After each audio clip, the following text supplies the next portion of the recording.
Muy buenas noches. Para los que no me conocen, mi nombre es Nidia Pau.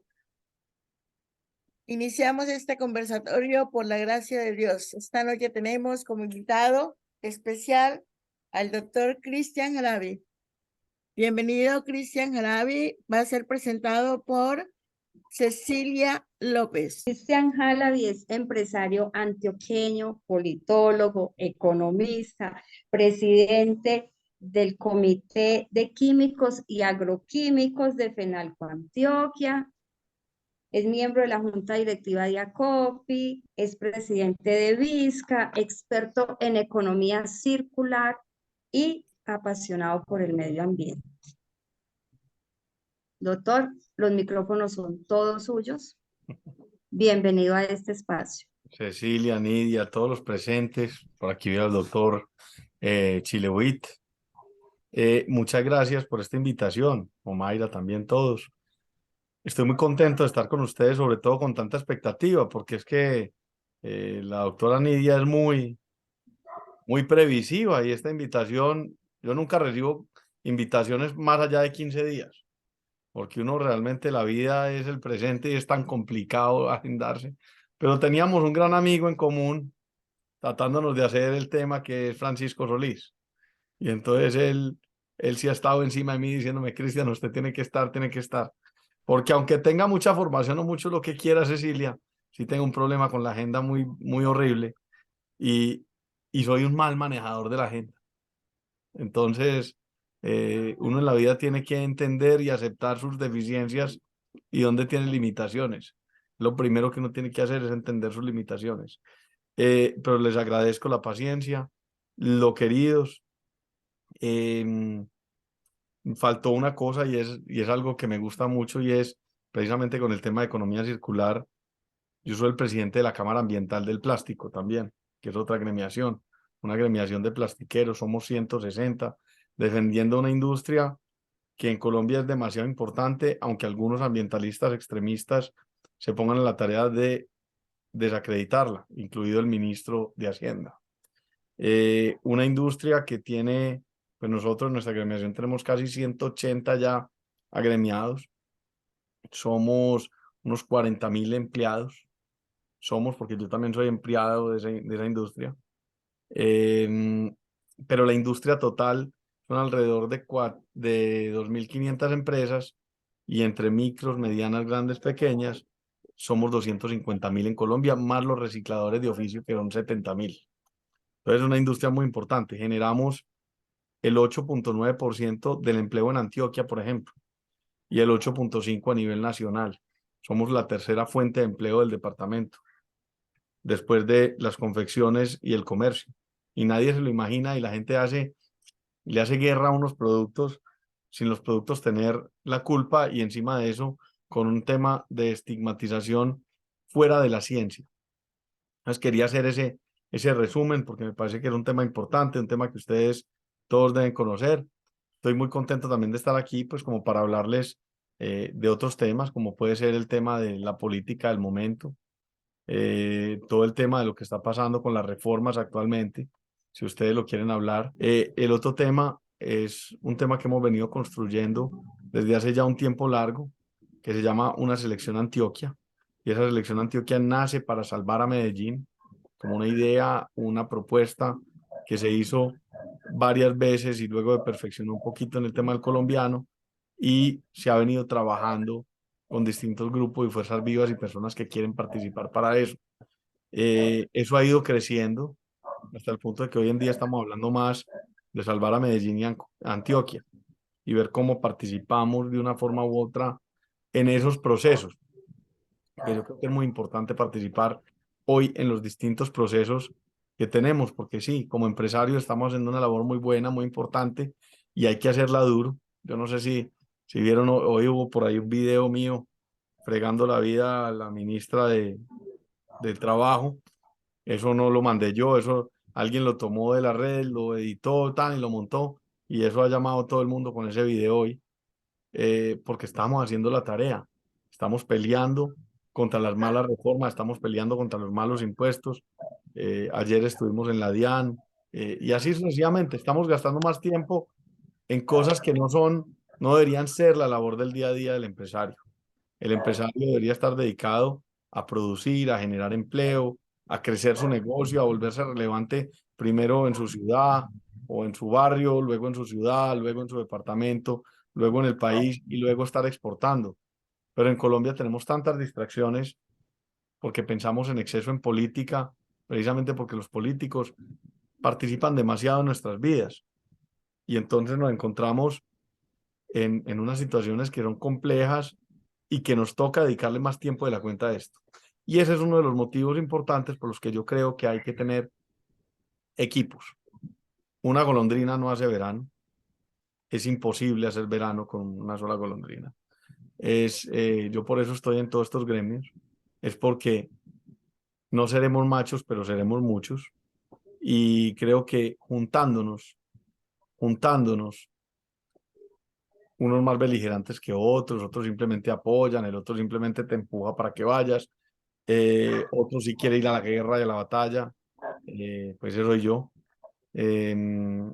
Entonces, digamos que como grupo somos mucho más efectivos, más eficaces, y si lo hacemos bien hecho, tenemos la posibilidad de moldear la política que nos rige y como mínimo de contener la mala política que nos puede regir, ¿cierto? O intentarlo al menos, porque es que sí es muy triste uno morirse, pero con las botas, pues con las botas en el closet. Aquí hay que ponerse las botas, trabajar y hacer las cosas. Entonces, la charla de hoy se llama La selección de los mejores y yo quiero hacerles un énfasis de lo siguiente. Yo soy una persona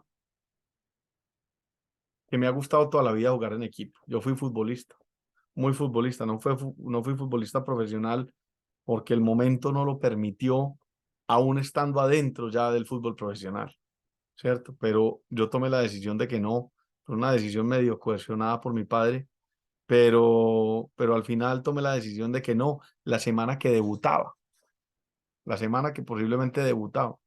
Y la verdad es que no hubiera hecho, seguramente que yo hubiera dejado mi carrera y me hubiera dedicado a eso, porque después de pisar una cancha de fútbol no me iba a volver a salir, ¿cierto? Eso era claro.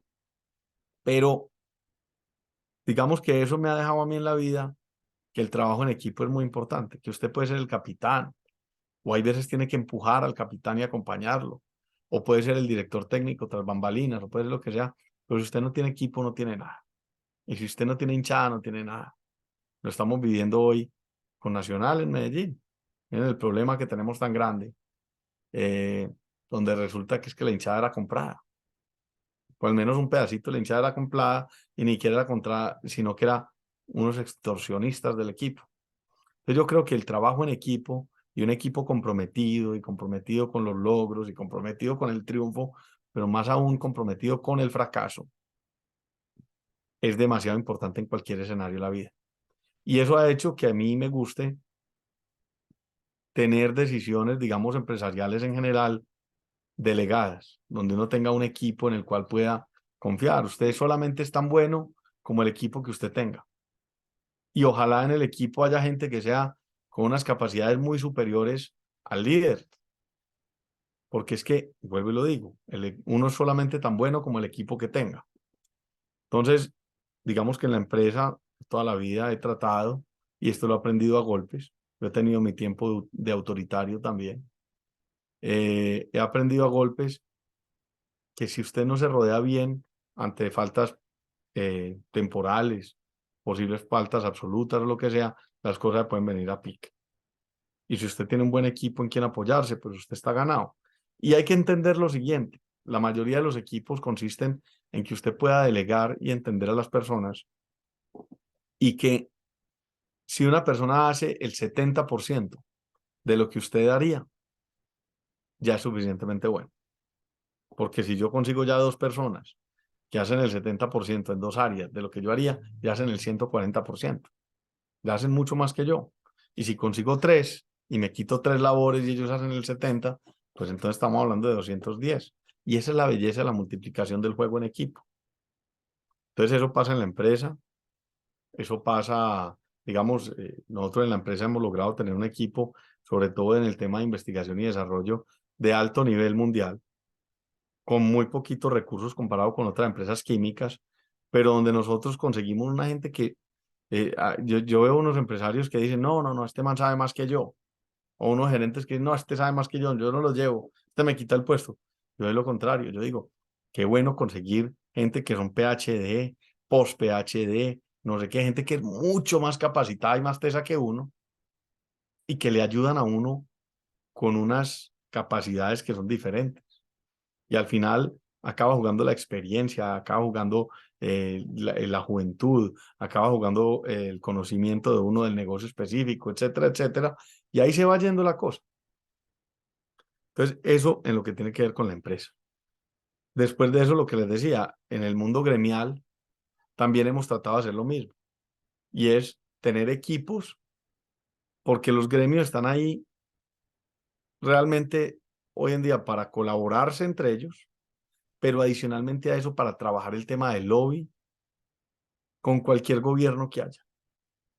Y nosotros hemos logrado formar un equipo o varios equipos en los distintos gremios que les comenté, pero adicionalmente a eso no quedarnos ahí, sino llevar esto a un plano que se llama la Mesa de la Productividad y el Empleo, que la creamos antes de la campaña presidencial. Y la Mesa de la Productividad y el Empleo lo que ha hecho es tratar de hacer como un nuevo Consejo Gremial Nacional. Consejo Gremial Nacional es donde están FENALCO, ACOPI, la ANDI, ANIF, no sé qué, todos los cacaos. Pero los pequeños y medianos, nosotros, digamos que los nadies y las nadias de la economía colombiana, de la industria colombiana, aunque somos muy importantes, recuerden que las pequeñas y medianas empresas generan el 85% del empleo en Colombia. Oígalo pues, el 85% del empleo en Colombia y del empleo formal. Y digamos que nosotros hemos logrado hacer una cosa que se llama la Mesa de la Productividad del Empleo y es precisamente eso, es un nuevo Consejo Gremial Nacional de los pequeños y medianos gremios, pero pequeño y mediano en tamaño de empresas la mayoría, aunque recibimos mucha gente. Entonces, para que ustedes sepan, tenemos gente como que tenemos a COPI Bogotá, tenemos a la Cámara del Plástico, tenemos a la Cámara Colombiana de la Confección, tenemos a Fede Calzado, tenemos a Codres, que son los restaurantes, tenemos a Asobares, tenemos un montón de empresas, de gremios. Me faltan mucho, el grupo multisectorial del Valle. Y en total representamos más de 35.000 empresas. O sea, 35.000 empresas.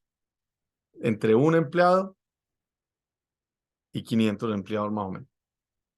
No tenemos muchos más grandes. Habrá una o dos o tres empresas que son más grandes que esas.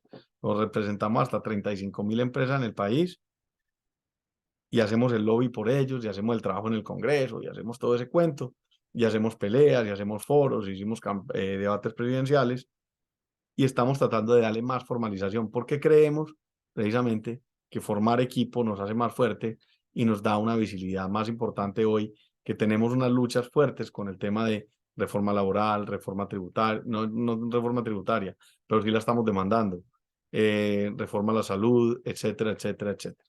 Entonces estamos en un momento que es importante y eso es formando equipo. Esta tarde precisamente estuvimos en una reunión tratando de hacer un foro sobre reforma a la salud. Entonces estamos tratando de hacer un foro y ahí conseguimos un nuevo integrante para el equipo que ojalá se monte, que es el colombiano, para hacer un gran foro de los pequeños y medianos empresarios en Bogotá para hablar de reforma a la salud, porque nosotros somos los que no tenemos sindicatos, pero tampoco tenemos abogado laboralista en cada empresa, porque somos los que no tenemos muchas capacidades para muchas cosas que de pronto tienen las grandes, pero tampoco hay que discriminarlos, simplemente es las realidades de nosotros y de ese porcentaje de empresas tan importante. Entonces estamos en eso.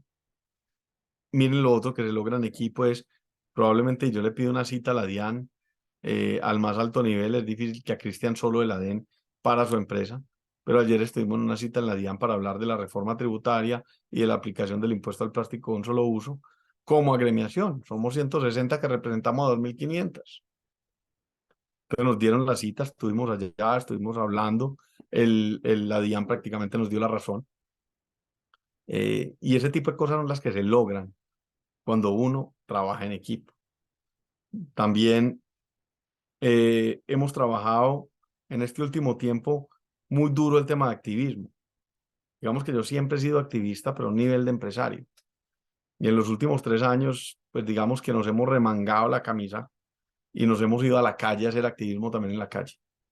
Porque yo creo que los empresarios o los trabajadores de Colombia tenemos que salir a proteger nuestras instituciones, nuestras ciudades, nuestros departamentos, nuestro país de las malas intenciones y los malos manejos de los gobernantes de turno. Y eso solo lo podemos hacer hoy en día en la calle. Lo podemos hacer en la calle y lo podemos hacer con opinión, porque por un razonamiento muy sencillo, y es que en este país el Congreso ha sido vendido históricamente al gobierno de turno. Y nadie se imaginó que los partidos tradicionales también se iban a vender. Y se acabaron vendiendo. Y en esa venta de los partidos tradicionales, entendimos que ellos tienen dos cosas que les gustan, la plata y los votos. Lo único. No les interesa nada más. Son unos mercaderes de plata y votos. La plata no nos podemos meter con ella porque ya pasaron la reforma tributaria. Entonces difícilmente nos podemos meter con ella. Pero los votos sí, porque ellos tienen un tema y es que tienen que reafirmar sus votos cada cierto tiempo. Y ahora se vienen unas elecciones regionales en octubre y esas elecciones regionales son la oportunidad nuestra para demostrarles que van a perder. Y cuando ellos vean, al menos los partidos tradicionales, liberal, conservador, la U y posiblemente el verde, que van a perder, eso es lo único que a ellos les puede mover la aguja para voltearse a las reformas. Entonces, como equipo en la calle, y ahí ha habido muchas discusiones, ha habido muchos problemas, hemos tenido peleas entre los organizadores, no nos ponemos de acuerdo, hay veces sí, hay veces no, tal, lo que sea, pero hay que seguir haciendo el esfuerzo, porque al final hay un equipo que llama Colombia, y como equipo en la calle, es la única forma que nosotros podemos presionar. Bueno, eso y hay otras 2 medidas o 3 que también lo deberíamos hacer en equipo, y es llenar a los congresistas de cartas, llenar a los congresistas de citas cuando van a sus ciudades, porque los congresistas visitan sus ciudades y sus municipios, y en ese escenario tenemos que ir como equipos a hablar con ellos, o como independientes, a decirle, yo voté por usted, yo le dé plata a usted, yo le conseguí esto, yo tal cosa, venga, usted nos está traicionando, vea, no volvemos a votar por usted, los 200 boticos míos no cuente con ellos, y así sucesivamente, porque esa es la forma que ellos funcionan. Ellos le tiene que decir, ellos dicen, no, es que sí, muy impopular, pero cuando llegue la carrera al Senado, pues nos lavamos la cara y volvemos y seguimos. No, hay que demostrarles que eso no es así. Y eso solo lo logramos de esas dos formas, en la calle, en las redes sociales y en el Congreso, yendo al Congreso de la República, pidiendo citas y mandando las cartas. Esos son los esquemas que hay que hacer para que ellos se den cuenta que van a perder, digamos, el favor popular. Cuéntenos un poquito de la economía circular. Ok, muy bien. Bueno, el tema de economía circular y el tema de ambientalismo. Hablemos de ambientalismo y de todo el paradigma y el tema del plástico, ¿no? El tema del plástico tiene una complejidad especial y es que, digamos que es el producto que tiene la mayor relación peso-resistencia. O sea, el producto más liviano con mayor resistencia que existe en general todos los plásticos. Por ende, es un material muy liviano y cumple unas funcionalidades muy buenas porque el plástico lo puede moldear como usted quiera, en flexible, en no flexible, en rígido, como usted quiera. Entonces tiene unas funcionalidades muy especiales.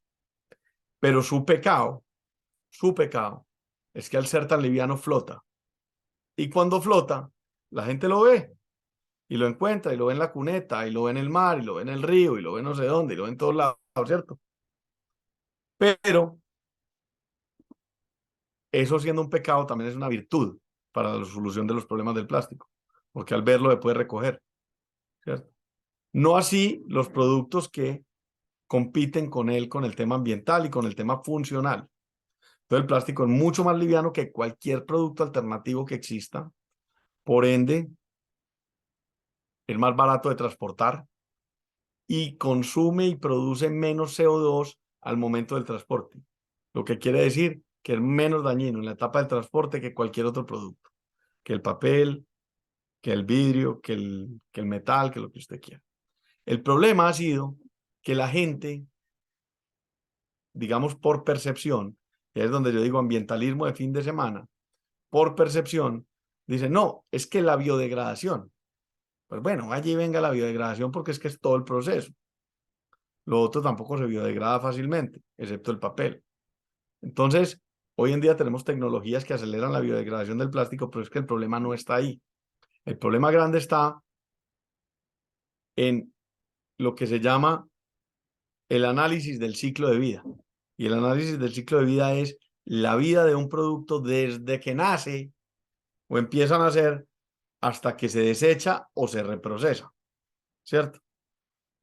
Entonces vamos a poner un ejemplo. El plástico es simplemente, se extrae el petróleo, se pasa por un proceso de convertirlo en un monómero, cadenas de carbono e hidrógeno. Luego se polimeriza, que es juntar varias cadenas de carbono e hidrógeno. Luego se fabrica el plástico o el material plástico que vamos a utilizar. Y luego hay dos opciones. O se desecha o se reutiliza, ¿cierto? Se reprocesa. Es más, hay tres. Se reutiliza, se recicla o se desecha. En todo ese proceso, el consumo de energía del plástico es bajo. El peso del transporte es bajo. El consumo de químicos es prácticamente nulo. Y el consumo de agua es prácticamente nulo.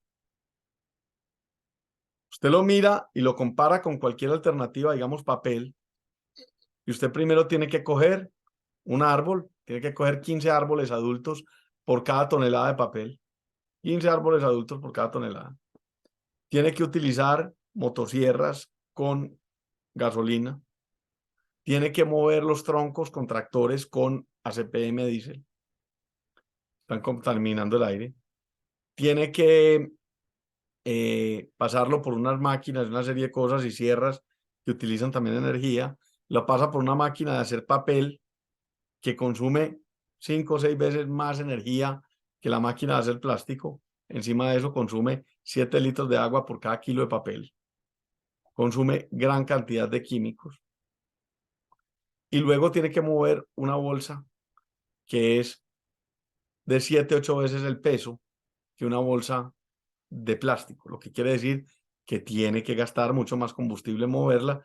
Y yo les hago una pregunta, ¿cuál es el tipo de contaminación que va a acabar la raza humana?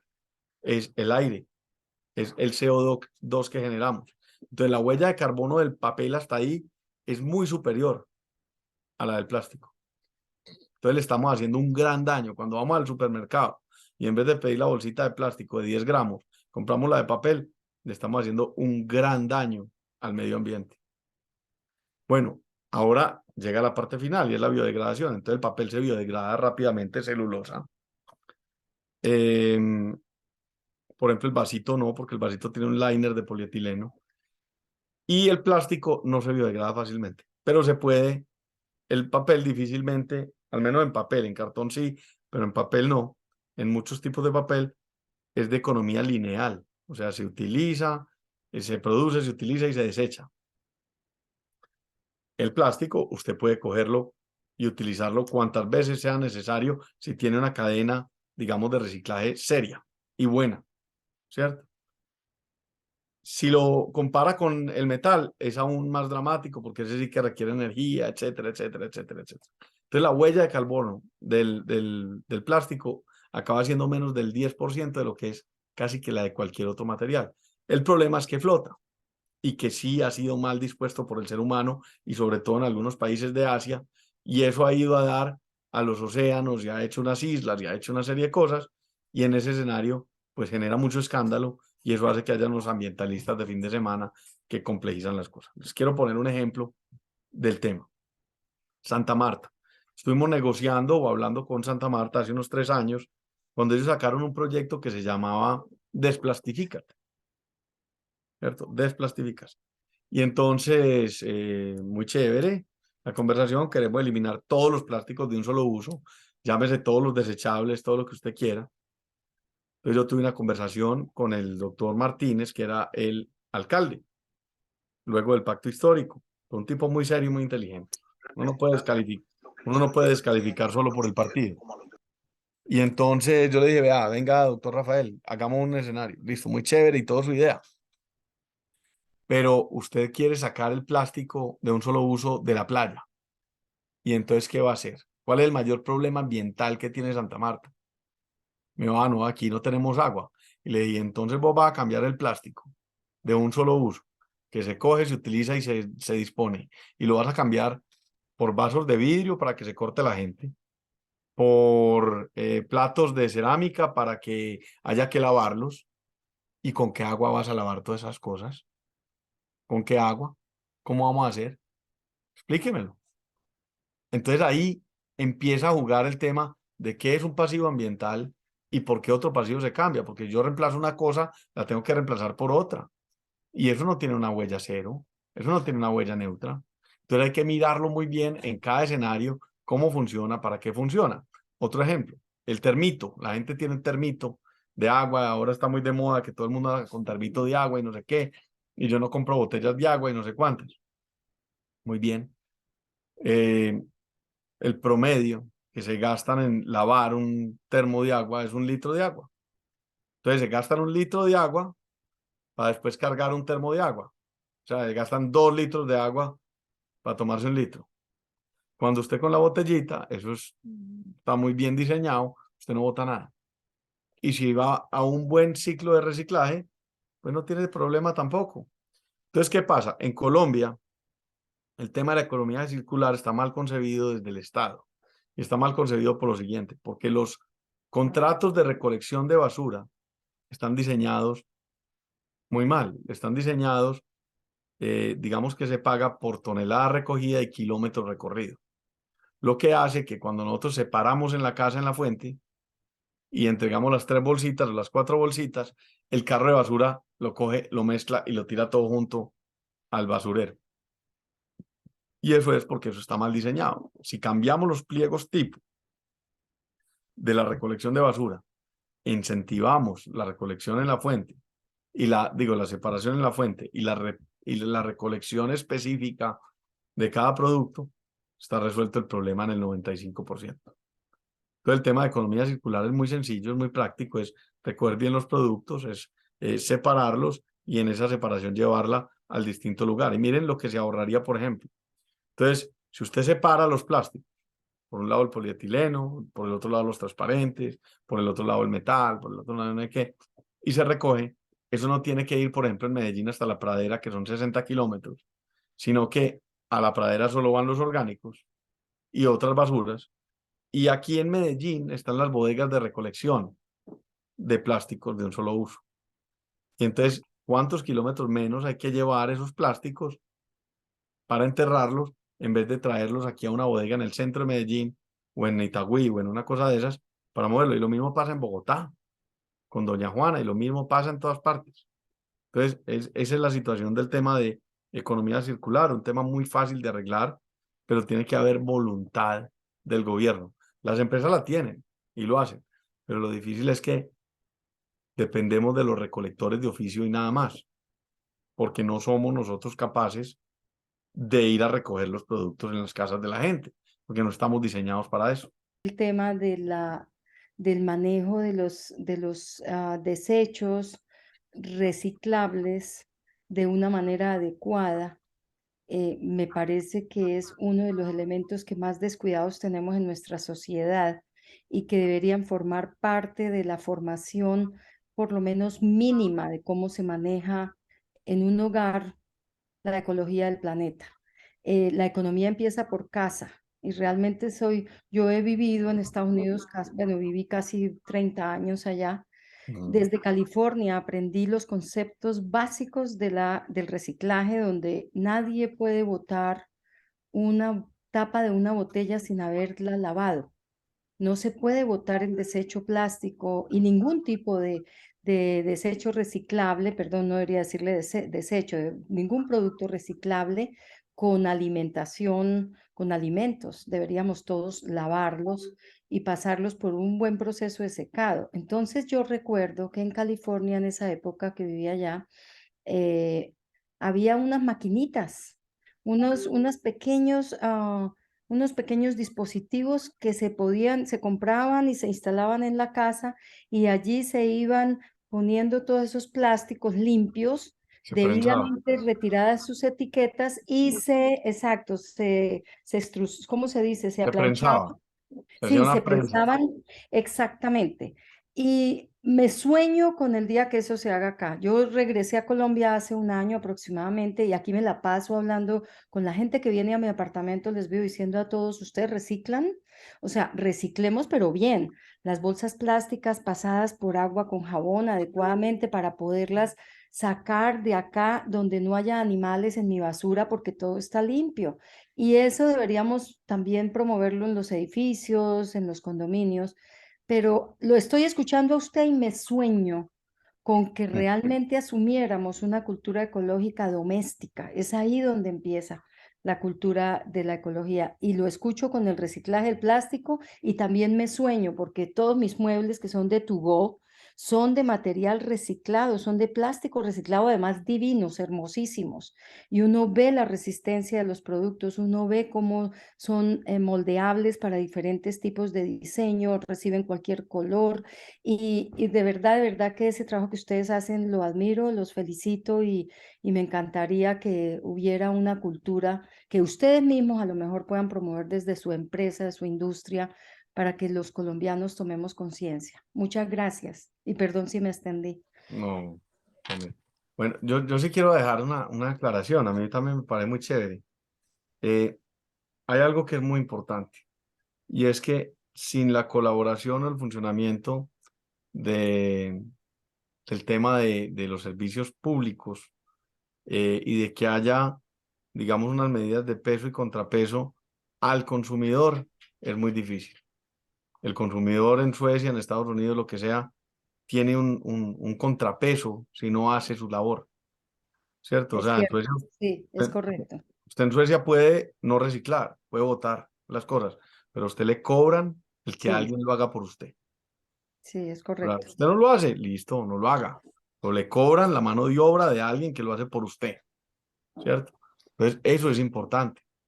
Lo segundo es hacer aquellas cosas que realmente tengan un equilibrio ambiental. Yo no sé, a mí me parece que hay veces la lavada es mejor que la haga el industrial en una lavadora industrial que consume poquita agua. Uno ponerse a lavar una bolsa plástica con agua y jabón, pasa lo del ejemplo que yo les decía ahorita de la botellita o del termo. Habría que mirar que yo no esté haciendo un peor daño ambiental poniéndome en esas que lo contrario. Y yo creo que sí hay cosas que tienen que ser dispuestas finalmente. Los gringos la tienen muy desarrollado.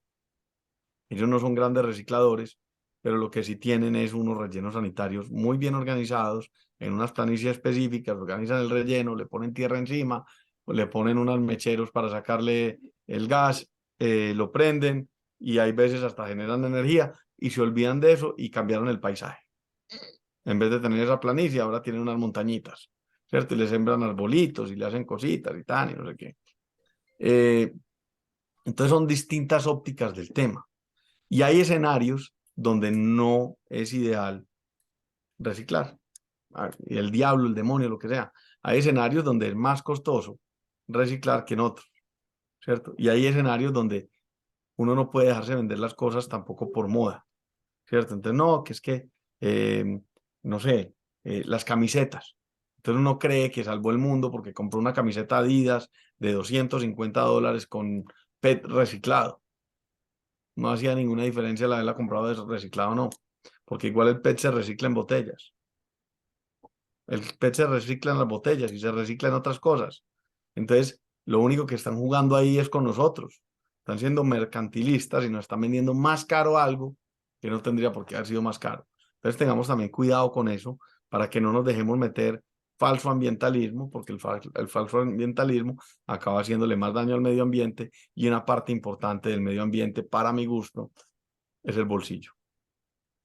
Para mi gusto, parte importante del medio ambiente es el bolsillo. Y nosotros no nos podemos dejar meter goles simplemente porque sí. Seamos realistas, seamos consecuentes y seamos racionales en nuestra decisión. O sea, cuando uno devuelve demasiado, se va al extremo, por lo general comete errores. Y errores que acaban pasándole factura inclusive al medio ambiente. Entonces, esa es la única observación que yo tengo sobre ese tema, pero estoy de acuerdo. Hay que ponerle atención. Si hay un reciclador de oficio que pase por el edificio, es una bacanería reciclar. Además de eso, son grandes personas en su gran mayoría. Trabajan en la informalidad con muchas dificultades, pero hacen un trabajo espectacular. Gracias, gracias. Mira, Pero eso sí, a mí toda la vida me ha gustado reciclar y en efecto acá tenemos contenedores de reciclaje de basura y de lo del jardín y eso. Bueno, pero lo que a mí más me interesa en este momento, sin demeritar, es más, me impresionó y no, me sorprendió gratamente que siendo usted un ambientalista no fuera petrista. Ay, qué dicha, me encanta. Bueno, porque ahora se le han dado a los de izquierda que ellos son los ambientalistas y que nosotros nos salvamos al mundo. Vea, pues. Pero mira, Bueno, es que eso es una pérdida del discurso que hemos tenido. sí, Porque es que nos hemos equivocado. Nos hemos equivocado en todos los escenarios. Porque digamos que, digámoslo de la derecha o lo que sea, yo no soy capaz de calificarme en ninguna parte. Se ha enfocado en el tener, en poseer, en no sé qué. Y eso está bien. Cada quien tiene derecho a hacer lo que sea. Pero no nos hemos enfocado en el lenguaje que teníamos antes. La palabra liberalismo la perdimos. La palabra progresismo la perdimos. La palabra ambientalista la perdimos. Ahora usted no puede ser ni liberal, ni progresista, ni nada si usted no es comunista. Y eso no es así. Eso no es así. Por Dios, a mí me duele eso y me revuelco como politólogo con el tema. Entonces, ese ambientalismo es un falso ambientalismo. Yo lo llamo ambientalismo de fin de semana y ese ambientalismo no lleva a ninguna parte. Ese ambientalismo es radical y ese ambientalismo no funciona. El ambientalismo real es el que mira el balance de las masas de las cosas y toma decisiones en base a eso, en base a qué hace menos daño. Le quiero poner un ejemplo. Los carros de combustión. No tengo nada ni a favor ni en contra, ni de los carros de baterías. No es problema mío porque no es mi negocio. Pero está el mundo, en un país como Estados Unidos, donde el 60% de la energía es producida con combustibles fósiles, o en Europa, donde el 75% es con combustibles fósiles, tener un carro eléctrico que tengo que cargar con energía producida con combustible fósil, ¿tiene algún efecto ambiental? No lo tiene, no. porque energía es energía, punto. Que sea más eficiente el motor, vaya y venga. Dos, no han mirado qué va a pasar cuando en 15 años empiecen a deshacerse de miles y millones de baterías con litio, con níquel, con plomo, con cadmio, con un montón de cosas que son contaminantes. ¿Dónde las van a meter, por Dios? ¿Cierto? Entonces, sí, es un sofisma ambiental. Ah, que es que hoy, mientras yo estoy andando, no estoy produciendo CO2. Ah, listo, pero en la cargada, ¿cuánto? Sí. Entonces, el tema ambiental hay que mirarlo con un poquito más de lupa. Claro que sí, pero yo no he terminado, doctor. ¿Me permite un No segundito? sé. Solamente le voy a leer así lo del ambientalismo, excelente. Pero lo que a mí más me preocupa en estos momentos es todas esas reformas del gobierno, todas, porque es que no hay ninguna que se salve. ¿Cuál de todas peor? La salud, la reforma de trabajo, la reforma de ese voto digital ya quedó implantado así o No, va a tener no, más. no, todavía no, eso todavía no está. Bueno, eso. Qué bueno. Eso, porque es que yo a usted lo he escuchado hablando de política abiertamente en Fuerza Guerrera y da gusto porque usted sí que explica muy bien. Por favor, háblenos de política, que eso estamos que nos, todos estamos que nos pelamos pues, de escuchar. Bueno, Gracias. gracias a ti. No, yo empecé por ahí. Yo empecé ahorita por ahí hablando del tema de reformas del Congreso, de todo ese cuento. A ver, yo siempre he hecho la misma lectura y es esa, es nosotros ganamos en la medida en que le quitemos al Congreso el poder popular a ellos los amenaza y esa amenaza hace que ellos cambien sus posturas en cuanto a las reformas. Y eso lo estamos viviendo en este momento con la reforma a la salud, que es la única de esas actuales que está presentada actualmente y que está viviendo una cantidad de problemas y de dificultades dentro del Congreso. Ayer me tocó, pues por sapo, yo no sé por qué, pero yo estaba en el Hotel de la Ópera, que es un hotel a todo el frente del Capitolio, donde se reúnen muchos los congresistas. Es donde a ellos les gusta ir y hacer reuniones. Y yo estaba ya almorzando antes de ir a una reunión con la DIAN y estaban reunidos los conservadores y llegó Dilian Francisca Toro, la de la U. Y ellos lo que estaban era viendo cómo van a negociar con el gobierno sin quedar demasiado mal con los electores. O sea, ¿cómo van a hacer para...? Entonces, nos decía una periodista, porque nosotros no pudimos hablar con ellos, nos decía, no, es que si ellos logran 90 de las 133 proposiciones, van a apoyar esto. Decía, esto es imposible, los tenemos que presionar para que no apoyen bajo ninguna circunstancia. Para que no apoyen bajo ninguna circunstancia. O sea, bueno, si le cambian el nombre de EPS a SPE, pues vaya y venga. Pero de resto, no podemos apoyarlo porque las reformas están diseñadas para el clientelismo. O sea, nosotros estamos viviendo un momento de una transformación del modelo económico, del modelo social y del modelo cultural, que es lo que ellos quieren hacer, y en esa transformación de ese modelo incluyen estas reformas, porque en Colombia la forma de hacerlo es esa. En Colombia no tienen ninguna otra manera de hacerlo, y afortunadamente aquí, históricamente, han funcionado las instituciones. Yo luego tuve esa reunión con la DIAN y la DIAN nos dio la razón y nos dijo, mire, el problema es tan grande que este problema lo pueden solucionar ustedes en el piso de abajo. El piso de abajo es donde están los ministros, viceministros, etcétera. Y si no es ahí, en el piso que sigue para abajo, que es la Corte Suprema de Justicia. Como quien dice, demanden. O sea, si hay funcionarios buenos, si hay funcionarios que entienden la labor del Estado. Entonces, a eso es los que tenemos que buscar. Y a los otros les tenemos que demostrar que no van a volver a ser elegidos. Y que la mermelada les va a durar poquito. Porque el problema ya no es de plata, ya la tienen. Entonces, nuestra tarea, y digamos, al menos en la que yo me he centrado, porque digamos que también tenemos que dividir nuestros esfuerzos. Nuestra tarea ha sido el tema de plásticos y el tema de reforma laboral. Por eso ese video que vieron hoy, seguramente les habrá llegado. El tema de reforma laboral. ¿Por qué? Porque la reforma laboral trae consigo un tema de estabilidad laboral reforzada en general y de garantías especiales específicamente para los sindicatos, para la creación de sindicatos. Es una ley planeada como para los años 40 o 30, o como para la revolución bolchevique, una cosa así por el estilo. Y yo les tengo que advertir, yo fui un gran estudioso de la economía comunista, mucho, y me apasionaba el tema, impresionante, y lo leí demasiado.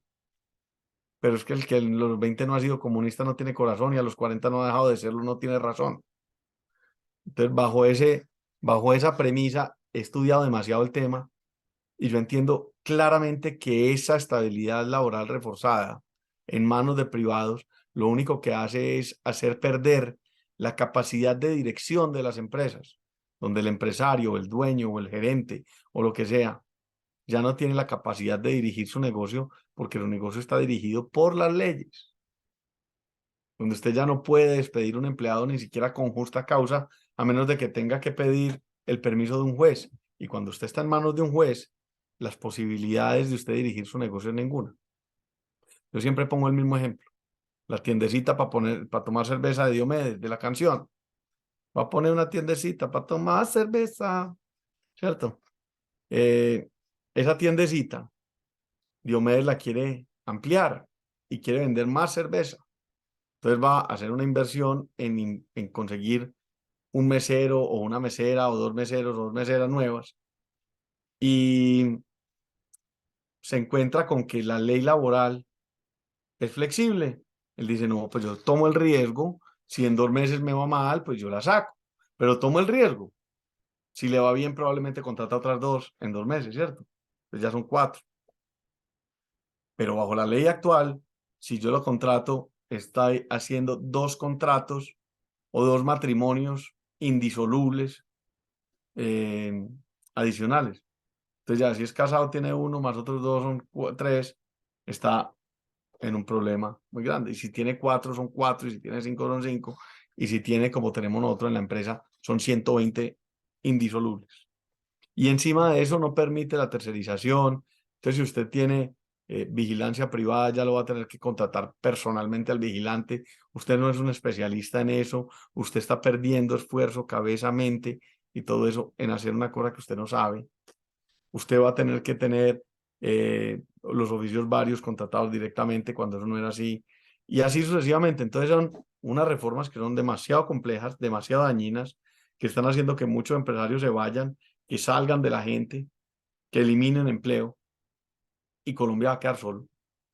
Entonces, nuestra tarea política hoy como ciudadanos, como constituyentes primarios, es la calle, son las cartas a los congresistas. Aquí hay unas personas, aquí cada uno le puede mandar carta a 10 congresistas y específicamente a los de la Comisión Séptima, allá en el Capitolio, y eso, créame, que eso hace un efecto, eso tiene un efecto. Y no solo cartas, se pueden mandar derechos de petición. El derecho de petición tiene una ventaja, es que lo tienen que contestar.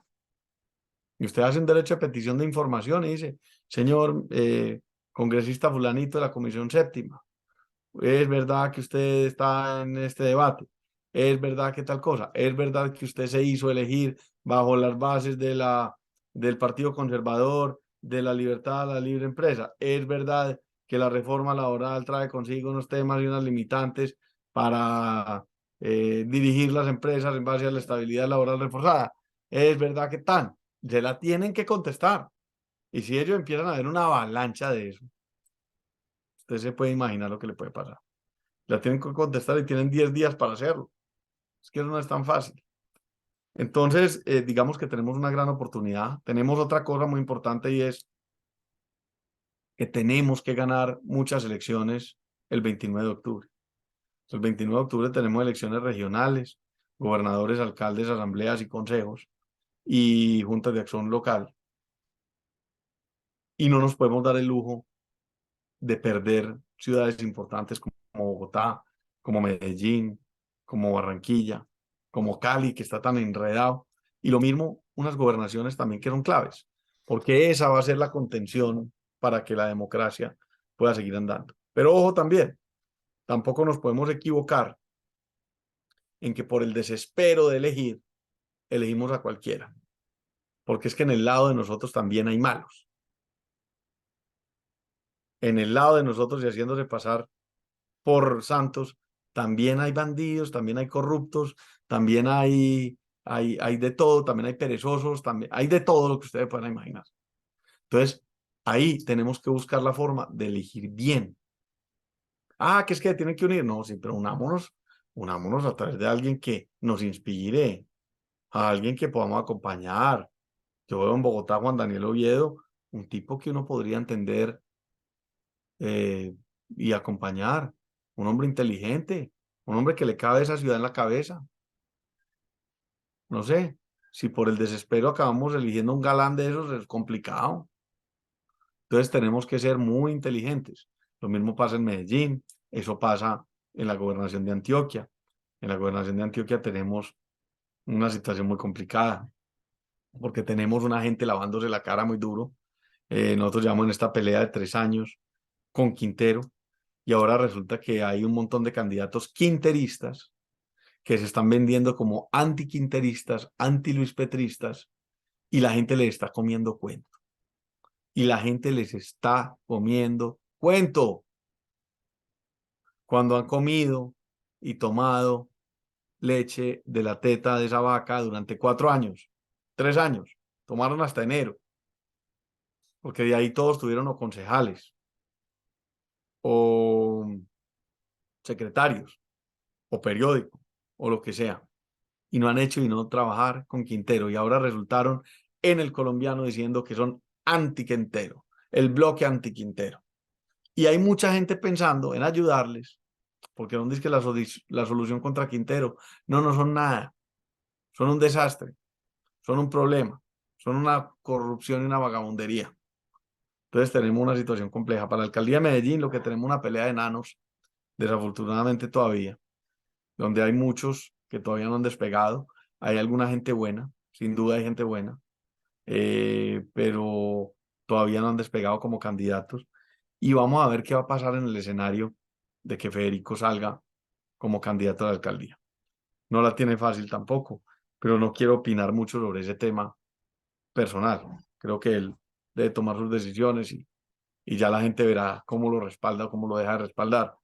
La tiene difícil, como la tiene todo el mundo. Y así está en la mayoría de las ciudades. Yo creo que es muy importante interesarnos en el tema de las elecciones locales, hacer activismo, tomar partido. Y aquí estamos gente muy decente, creo yo, y tomar partido por gente muy decente. Y por el tema de precisamente quien nos muestre el tema de formación de equipo. Porque gobernar no gobierna a nadie solo. Les quiero poner un ejemplo. La alcaldía de Medellín, la primera página del organigrama de Medellín, tiene 123 cargos de libre nombramiento y remoción. O sea, que nombra y remueve el alcalde. 123. Todos tienen que tener posgrado. Si no tienen posgrado, no son elegibles. Consígame 123 personas aptas para esos cargos. Eso no es fácil. Entonces, el que no tenga equipo, y por eso esta charla llama el equipo de los mejores, está muerto. Y el que no sea capaz de trabajar con gente buena, pero disímil, está muerto. Porque realmente la gran función del Estado es generar bienestar. Así como una empresa tiene que generar recursos y utilidades, las utilidades del Estado son la generación de bienestar para su gente. Y bienestar no es tampoco la palabra robada de los subsidios y de esas cosas, no. Bienestar es capacidad de que la gente viva bien, ojalá por sus propios medios. Y eso conlleva muchas cosas. Por ejemplo, menos tiempo montado en el transporte público, calles que se muevan mejor, buen servicio eléctrico, que usted tenga 5 minutos de su casa todos los servicios básicos, un buen servicio de salud, etcétera, etcétera, etcétera, etcétera. Todo eso hay que pensarlo y planearlo de una vez. Y para eso requiere de un gran equipo. Nosotros hemos querido plantear un tema de un equipo, una selección Antioquia que sea supremamente incluyente, donde toda la gente que quiere a la ciudad pueda participar en una forma u otra, unos en la tribuna, otros en las gradas, pues así, otros en el banco técnico, otros recogiendo las pelotas y otros jugando en la cancha, donde tiene que haber un arquero, unos defensas, unos volantes, unos delanteros que hagan los goles, etcétera, etcétera, para poder lograr que nosotros salgamos del círculo vicioso que tenemos y convertir a Medellín y Antioquia en lo que deberían ser. Quiero dejarles una cosa en el aire. Medellín y Antioquia, Antioquia, tiene una economía del tamaño de Lituania. O sea, es como Lituania. Si fuera un país, sería el país número 94 del mundo.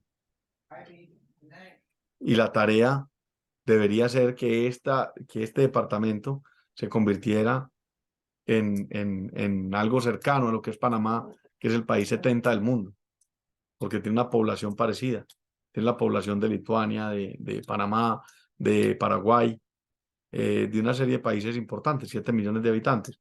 Entonces, esto lo tenemos que pensar para todas las regiones, buscar la gente buena, trabajar en ese sentido y ganar las elecciones locales y quitárselas a los corruptos. Ahora hay que entender algo muy importante. Al momento de gobernar, hay que entender que la política sí se hace con políticos, desafortunadamente o afortunadamente, porque es que, pero con los buenos, hay unos buenos. y hay unos funcionarios de carrera muy buenos en todos los municipios y departamentos, por eso no estamos más jodidos. Entonces, la contratación pública es diferente a la privada y eso es lo que yo les decía al principio. Hombre, hay cosas que uno no sabe y necesita tener unas personas que tengan esa experticia y que lo acompañen y que hagan ese tipo de cosas. Y eso es lo que nos vamos a encontrar con un buen gobernante que haga un buen equipo. Uno, ¿cómo compara usted ser gobernador de Antioquia con el manejo de una empresa? Y la segunda pregunta es, en este momento, con la situación que tenemos en el sub y baja del dólar, ¿cómo usted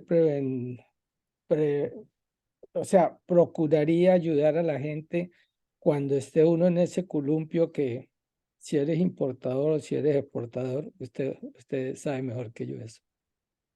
Esas son mis dos preguntas, mi doctor Jalar. Ok, muy bien. Bueno, la primera lo voy a decir con un poquito de técnica, la segunda con un poquito de lo que yo considero personalmente que a mucha gente no le gusta, pero bueno, aquí no estamos para gustarle a nadie. Eh, Está bien. yo creo que todos los procesos administrativos al final acaban siendo lo mismo, aunque tengan implicaciones diferentes. Yo creo que uno de los grandes problemas que hemos tenido en la administración pública nacional ha sido que no hemos tenido funcionarios que hayan sido administradores y que hayan administrado de una forma o creado recursos, ¿cierto? Y por ende piensan que el tema político es un barril sin fondo o una caja que sí o sí hay que gastarse, ¿cierto? Porque usted tiene una plata, por decir algo, Medellín tiene 7 billones de pesos al año, la gobernación de Antioquia entre recursos centralizados y descentralizados son 5.5 billones, 3,5 que maneja la gobernación y el resto que lo manejan directamente los municipios por transferencias del Estado. Pero va a ser la primera gobernación, la próxima, que tenga grandes recursos por Hidroituango. Sin embargo, nunca ha habido un administrador o un equipo de administradores que se hayan puesto a la tarea de ver cómo canalizan el dinero, qué se puede gastar, qué se debe ahorrar y en qué debe invertir el departamento para tener unas rentas superiores. Hay un artículo de la Constitución, que es el artículo 2 de la Constitución Nacional, que reza por las autonomías regionales. Y cuando habla de autonomía regional es proveer la posibilidad de que las regiones administren parte de sus propios recursos. Y eso es una pelea jurídica que el próximo gobernador de Antioquia debería dar para que haya más recursos para el departamento. Porque es que es lo que tiene que hacer un administrador, encontrar más recursos sin fregar a sus clientes, que son los que pagan los impuestos, ¿cierto? O sea, sin enredarle la vida. Ponerlos a producir más para que le paguen más impuestos, ¿cierto? Y adicionalmente a eso, gastar en lo racional y lo que le produzca más. Entonces, por ejemplo, municipio de San Roque, allí en el oriente antioqueño, estuve allá un día con el doctor Francisco Solís, que está aquí presente, y nos decía el alcalde de Granada, en el año 1900 el gran problema de Granada y San Roque era la comunicación y la carretera entre Granada y San Roque. En el año 2023 no hay paso entre la carretera de Granada y San Roque. 123 años después. Entonces, ¿dónde están los recursos? La carretera Medellín-Quibdó la han pavimentado en papeles 5 veces y tienen 50 kilómetros sin pavimento. Entonces, aquí hay un tema administrativo total. Y tiene mucho que ver también con lo siguiente, la creación de productos. Pero cuando hablo de productos, no es productos necesariamente físicos. Estamos haciendo un puerto en Urabá, una carretera 4G que nos va a poner de Medellín a la costa atlántica en 3 horas y media. ¿Y dónde está esa gran ciudad balneario de Antioquia? ¿Dónde está ese desarrollo que pretendemos hacer entre Necoclí, Arboletes, Mulatos, etcétera, para que haya un desarrollo turístico importante? ¿Dónde va a vivir la gente que va a tener fábricas en zona franca? Entonces, aquí hay que ofrecer un producto diferente. Antioquia tiene que diferenciarse como producto. Antioquia tiene que ser, como les decía yo ahora, el Panamá de Colombia. O sea, tiene que ser un departamento que demuestra una prosperidad diferente y que se diferencia de los demás porque está pensando en ser del primer mundo. Y eso es posible, lo voy a decir por qué. En todos los países desarrollados hay unas regiones que llevan la batuta. California sería el sexto país del mundo. ¿Y cuántos años lleva así? Son 40 millones de habitantes y son el 25% de la economía de Estados Unidos, o el 15%, pues, más o menos igual que Antioquia, sobre Colombia. Cataluña exactamente lo mismo en España. Escocia, por eso tienen tantos problemas. Y así sucesivamente. Entonces, Antioquia tiene ese potencial y hay que manejarlo para que eso se dé como una empresa, con unos gerentes bien berracos, con unos administradores bien tesos, con una gente que no le deba favores a nadie, pero que se apoyen en gente que sepa de contratación pública. Entonces, al final, es una empresa. Ojo al tamaño de la empresa. El municipio de Medellín, un conglomerado público, usted no es capaz de entregarle a la empresa, pero le va a entregar un conglomerado público de 77 billones de pesos. Y en el caso de Antioquia, un conglomerado de 55 billones de pesos. Entonces no le entrega a su empresa, pero le entrega a un conglomerado que es donde su familia vive de ese tamaño, para que la mal administre. Entonces, la primera pregunta. La segunda, el tema del dólar. El problema del tema del dólar es que es un tema nacional y no es un problema de Antioquia. Entonces está muy difícil de resolver por ese lado. Pero yo creo que los países del mundo que han logrado manejar ese tema tienen una de dos condiciones. Una es que entendieron que hay que manejar los ingresos y los egresos, eliminando una parte muy importante de la corrupción para que no haya un desfalco y que el déficit fiscal prácticamente no exista, ¿cierto? Y los países que han logrado tener una moneda que se fortalece, por lo general, tienen superávit fiscal. Entonces hoy lo tiene Brasil, lo ha tenido Rusia, lo han tenido algunos. Porque los déficits fiscales se cubren en general con emisión. Y al hacer esas emisiones, lo único que estamos poniendo más circulante en el mercado es el circulante valdrá menos en relación a otras cosas, ¿cierto? Y eso es, dicen, ay, ¿por qué bajó el dólar? No, eso es una banda cambiaria, es una banda. Y el dólar se mueve entre una banda, pero a la larga, en el largo plazo, va subiendo, ¿cierto? Entonces, ahí, ese es un escenario, pero es un tema nacional. Y yo no creo que este presidente se vaya a poner a balancear el déficit, y menos con esa idea de acabar con el petróleo, etcétera, etcétera, etcétera.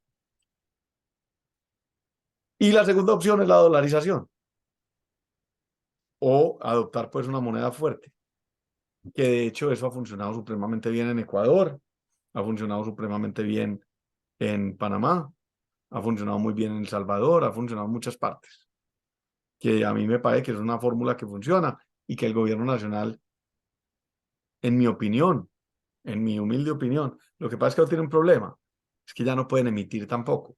Y cuando no pueden emitir, pues no pueden dar mermelada al ritmo que les gusta, no pueden darle plática a los congresistas, no pueden hacer no pueden ir a hacer un puente con plata que no existe, no pueden hacer nada de eso, no pueden inyectarle plata al mercado como ellos quisieran, lo que tendrían que ir a comprar los recursos afuera para traer los dólares y meterlos al mercado, ¿cierto? Eso no es tan fácil, pero en una economía dolarizada, y lo pueden dolarizar a la cifra que quieran. Si quieren me pueden decir mañana, ¿sabe qué? Vamos a dolarizar el país y lo vamos a poner a 6.000 pesos. 6.000 pesos por $1, listo. Ya, perdimos, pero la perdí una vez. Y ya, y entramos de una vez al mundo en una posición competitiva pues de $1 barato. Eso es más o menos las dos opciones, porque ¿cómo le podría ayudar uno al importador o al exportador? Es un tema muy complejo porque ahí sí tienen que jugar sí o sí las leyes del mercado, pero hay mecanismos que funcionan bien, hay mecanismos que funcionan bien. Funciona, por ejemplo, los forward, funciona muy bien. Usted puede comprar un pago que va a ser dentro de 90 días y asegurar su tasa hoy. Eso se puede hacer. Y lo mismo para una exportación. Ahora, lo que sí es cierto es que cuando los exportadores, y perdón lo que va a decir, habrá unos que no les guste, pero cuando los exportadores se enfocan solamente en el tema del dólar para exportar, nosotros no estamos vendiendo productos. Ya no estamos vendiendo productos, estamos vendiendo pobreza. Cuando uno solamente se enfoca en que no, estamos a 5.000 pesos, entonces qué bueno, entonces ahora sí exportar, antes no. Es que no tenemos competitividad, es que no tenemos eficiencia. Entonces, lo único que vendemos es pobreza. ¿Por qué pobreza? Porque simplemente el valor relativo de los salarios colombianos es menor, punto. Y eso es lo que vendemos. Estamos vendiendo minutos, segundos, lo que sea, estamos vendiendo pobreza. Y es una ridiculez. Eso es absurdo que vendamos pobreza. Nosotros no tenemos por qué vender pobreza. Nosotros debemos vender eficiencia. Debemos vender tecnología, o sea, tener productos con tecnología, etcétera, etcétera, etcétera. Pero mientras usted tenga que pagar el IVA para un bien de capital para modernizar su empresa, tenga que trabajar con dólares de 5.000 pesos para comprar una máquina de $1.000.000, usted está muerto y no puede tener competitividad. Mientras usted no pueda depreciar su maquinaria en 5 años en vez de en 10, está muerto. Hay una cantidad de cosas ahí que afectan eso. Entonces, mientras estemos enfocados en esto, que es lo que les gusta a ellos, que es mantenernos pobres, venderemos pobres. Correcto. Muchas gracias, Cristian. Muchas gracias. No sé si quedó claro. El tema es mío. Esas son, yo te lo digo, y sí se los quiero decir a ustedes, a todos, yo no soy experto en nada. Porque cuando una persona es experta, no está dispuesta a recibir más aprendizaje. Esto es lo que yo, al día de hoy, entiendo y considero. Puede que el día de mañana ustedes me convenzan de algo distinto y estoy completamente abierto a recibir nuevo conocimiento. Preguntarle a usted, mi querido amigo, ¿qué tan importante es tener a nuestro alrededor un equipo de personas comprometidas con una ciudad, con un candidato? Mire, lo voy a decir. Nosotros no necesitamos un candidato que ocupó un cargo oficial un día en la alcaldía de Medellín o en cualquier parte. Eso no lo hace sabio, eso no lo hace administrador del Estado. El Estado se administra con un concepto muy inteligente de saber qué quiere la sociedad a la cual vamos a administrar. Pero ante todo, se necesita mucho corazón y ante todo tener un espíritu de entender que el desarrollo de un pueblo depende de los empresarios que son los constructores y proyectadores de la economía de cualquier ciudad, departamento, país y lo que queramos.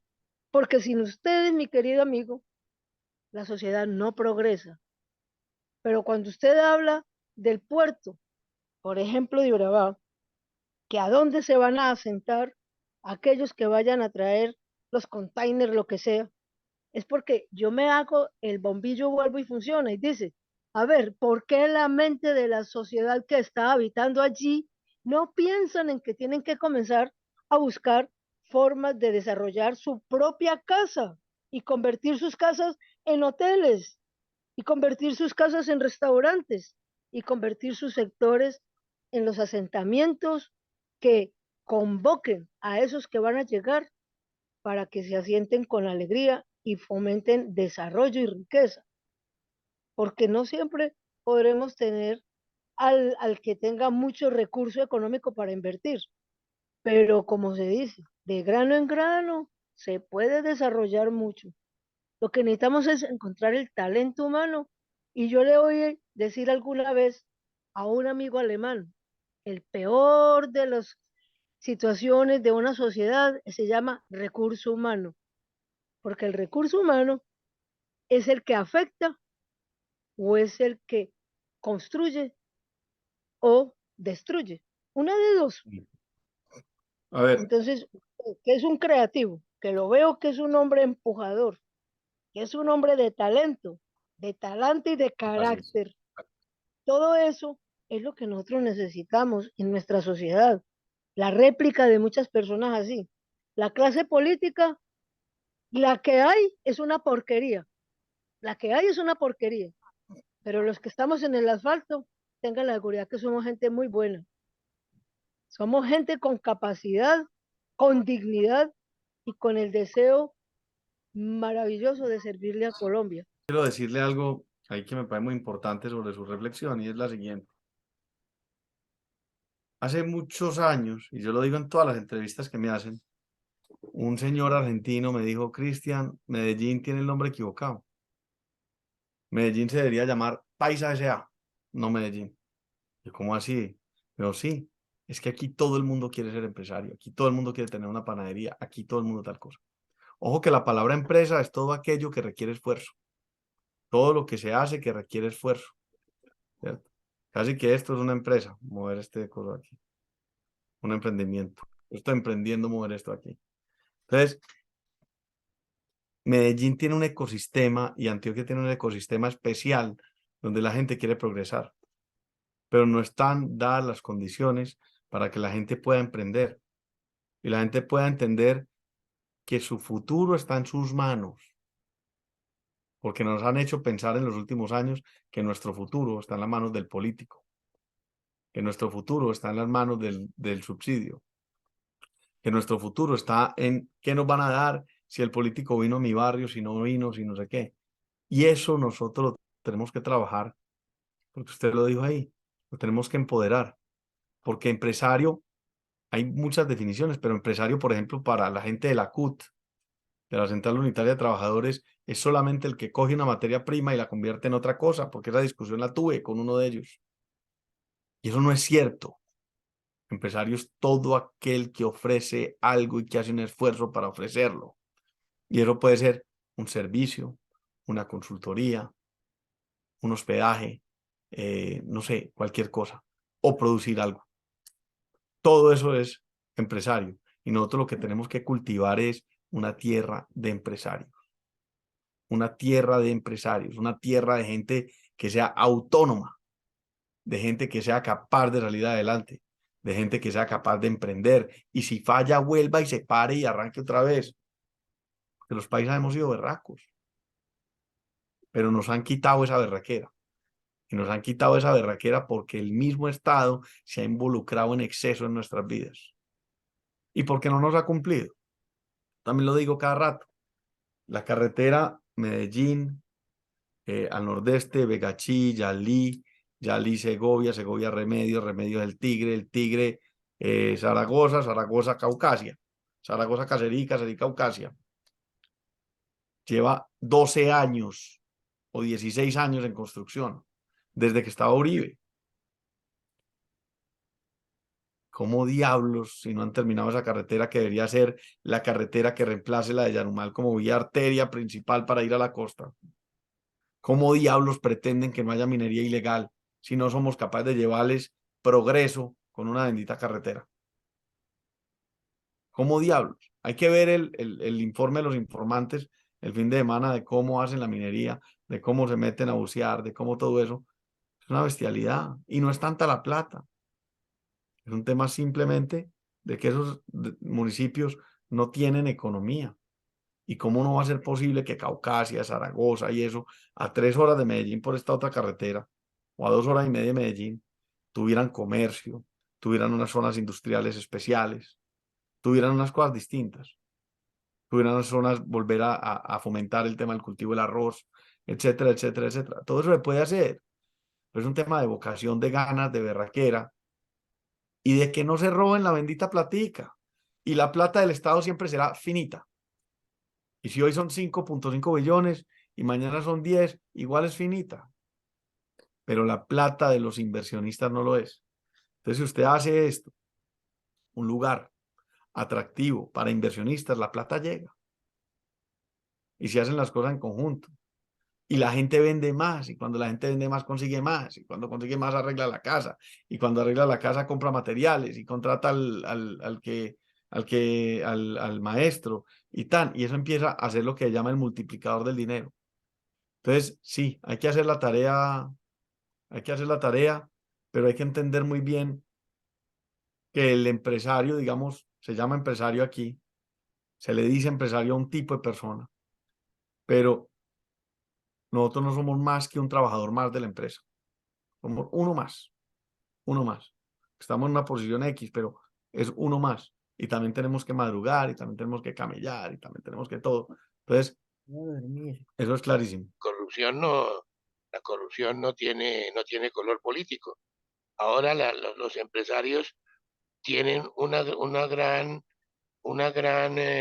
responsabilidad y también luchar por su supervivencia en estas próximas elecciones, porque el sector de empresarios es el que está sosteniendo la economía del país y son los que están son el target, están en el ojo del huracán con todas estas medidas que están tomando con estas reformas. Entonces habría que buscar cuál sería la medida para que los empresarios miren muy bien, se concienticen y en vez de estar viendo cómo van a ser los acuerdos, como usted lo explicaba ya con los conservadores allá y esta dirigente, no es ver cómo son los acuerdos, sino que la cosa realmente haya un cambio. Hay gente muy buena.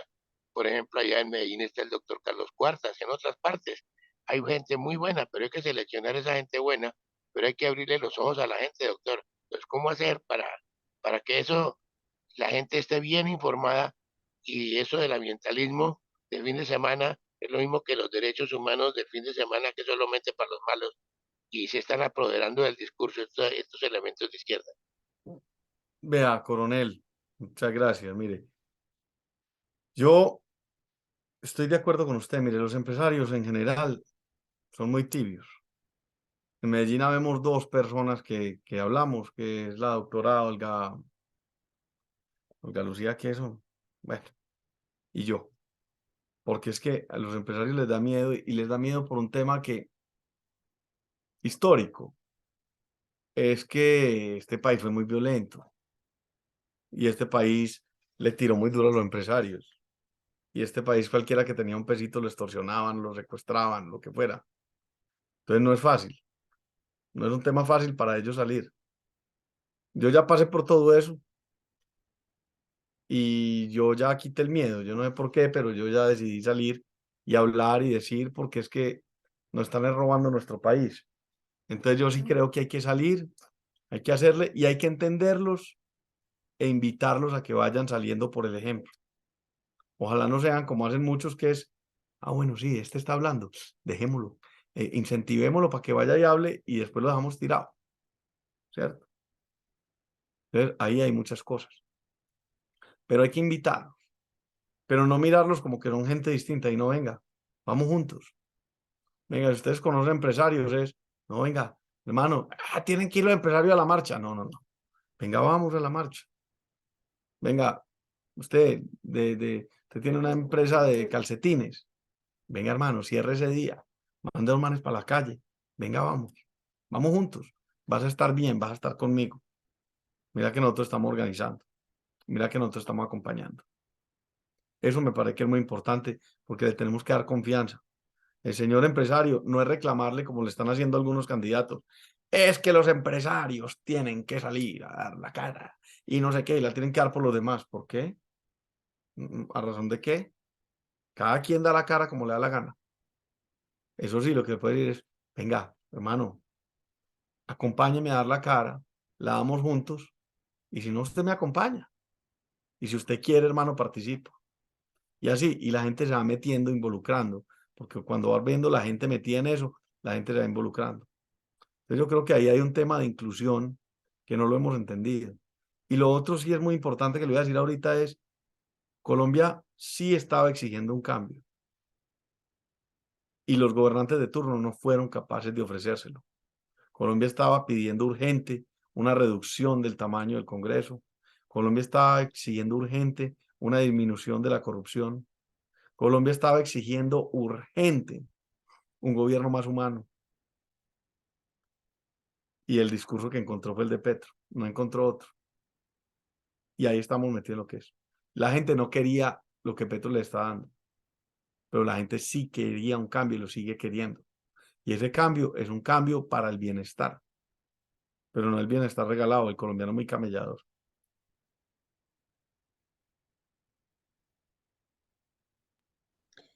Bueno, doctor, mis preguntas son concretas porque valoro y respeto su tiempo.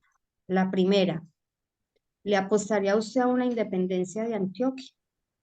Y la segunda, en las empresas de las cuales usted hace parte, allí tienen, digamos, programas de apoyo para las madres cabeza de hogar con sus emprendimientos en vista de que muchas no salen a laborar porque no tienen con quién dejar sus hijos o por el alto grado de peligro que encuentran hasta en sus mismas familias con los pequeñitos.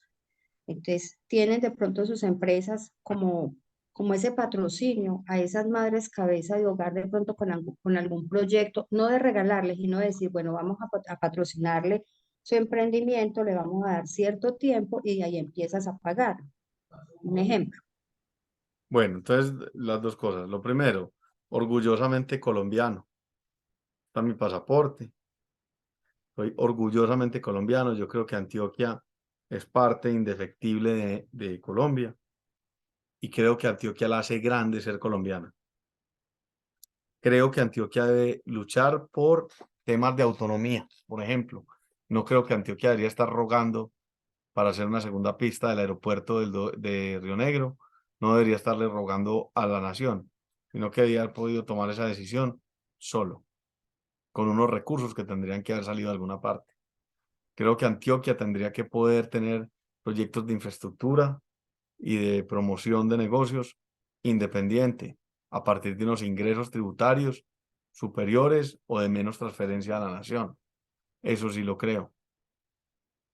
No me provoca tener un pasaporte y tener que ir en Puerto Boyacá y sacarlo a hacer un proceso de migración para ir a Bogotá o para ir a Melgar.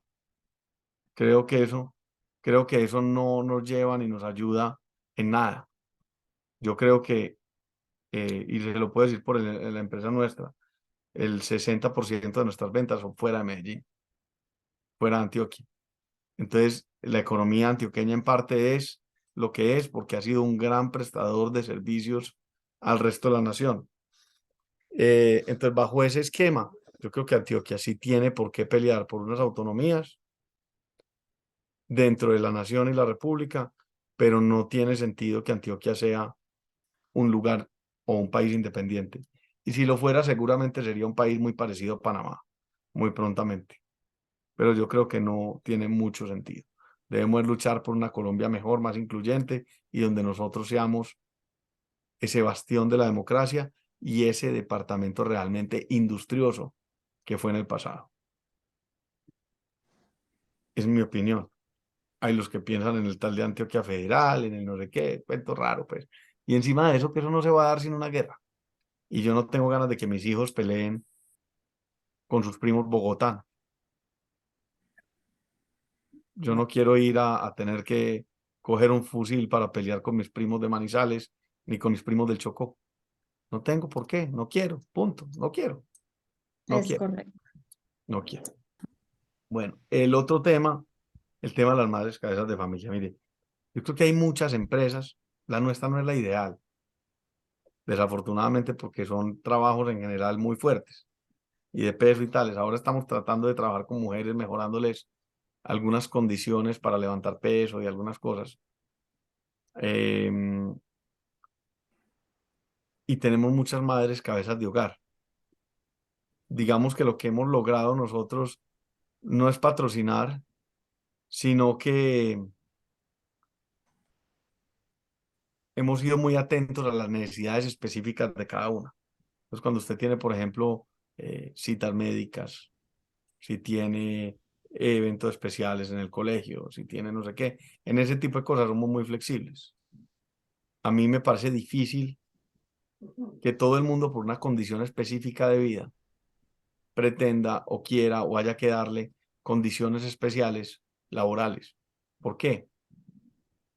En una entrevista hoy sobre el tema de reforma a la salud se los dije, porque eso juega en contra de esa misma persona. Entonces la reforma laboral pretende, por ley, hacer eso, y es darle estabilidad laboral reforzada a las madres cabezas de hogar. ¿Sabe qué les va a pasar? Se van a quedar sin trabajo las madres cabezas de hogar, porque entonces ya Por eso pueden le ser preguntaba. ya pueden ser malas trabajadoras, ya pueden no hacer nada, ya pueden sabotear la empresa y no hay forma de echarlas si no es con un juez. Y hay madres cabezas de hogar muy buenas trabajadoras y también las hay muy malas.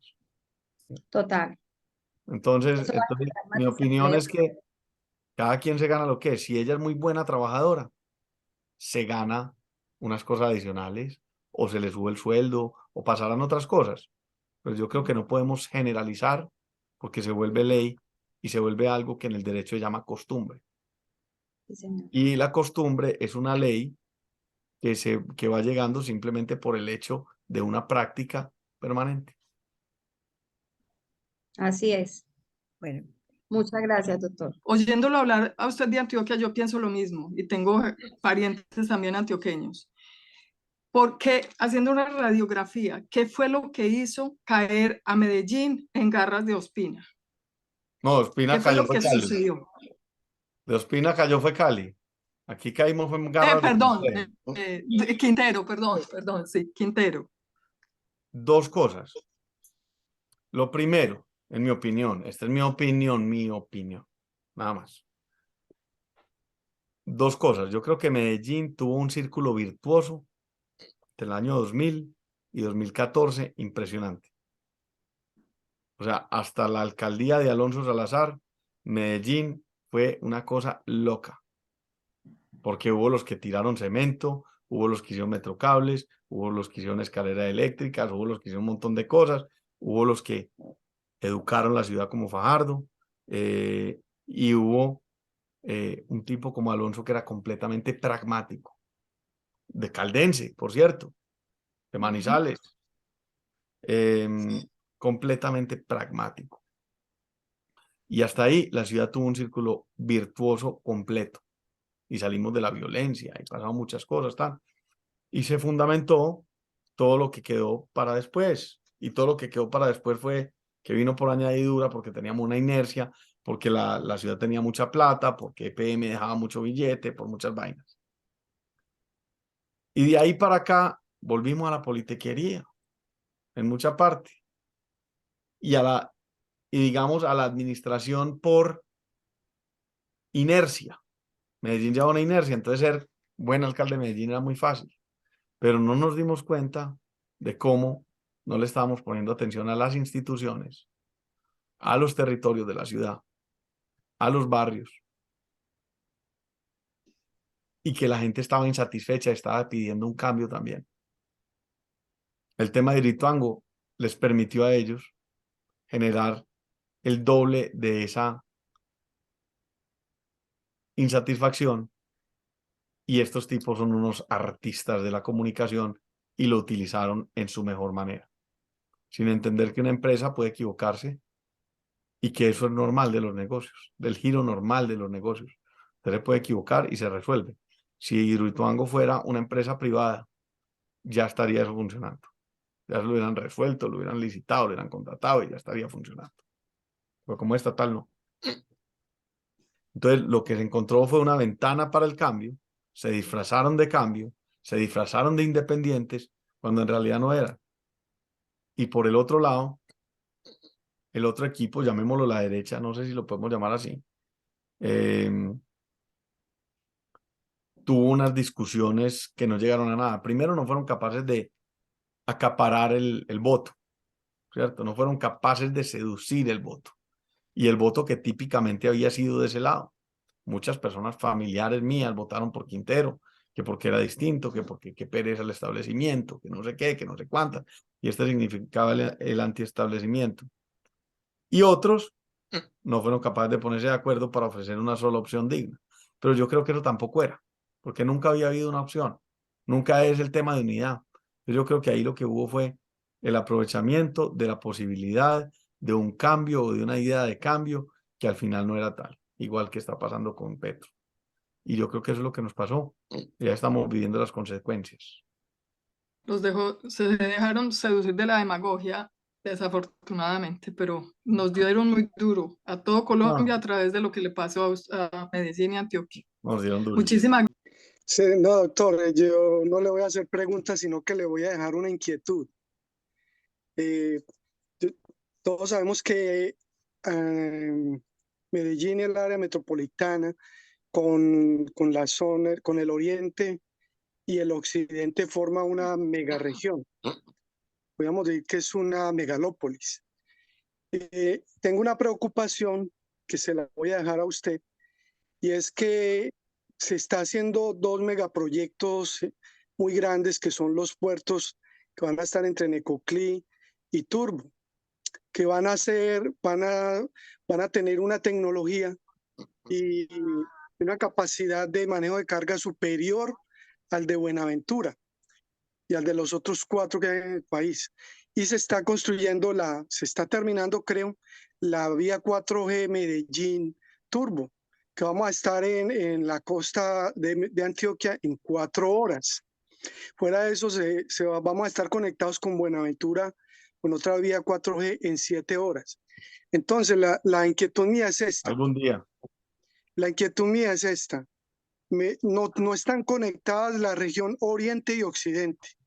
El paso va a ser obligado por Medellín y vamos a enfrentar un paso de carga increíble que va a traer un caos muy grande a Medellín. No. Me parece a mí, porque No, toda esa carga... no, claro que sí hay conexión. Claro que sí hay conexión porque está la vía Bolombolo Ansá Santa Fe Antioquia, que es la que se conecta con la 4G. Uh-huh. No, sí hay Porque mucha de esa conexión. carga yo la veo que va a pasar es por Medellín.